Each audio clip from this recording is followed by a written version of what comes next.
how to create your own Telegram stickers.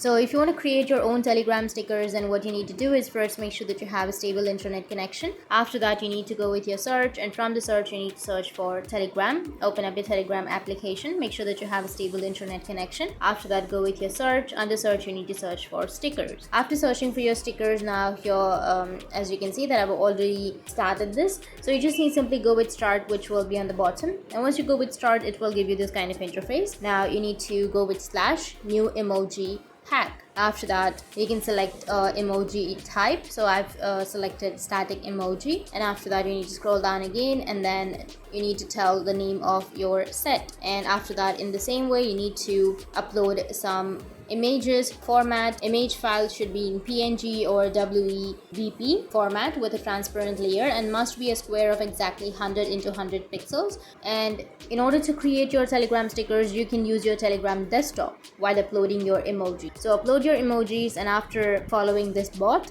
it will create your own custom sticker and you'll be able to use those stickers on your Telegram. So that's it. If you have any questions, feel free to comment below. Thanks for watching.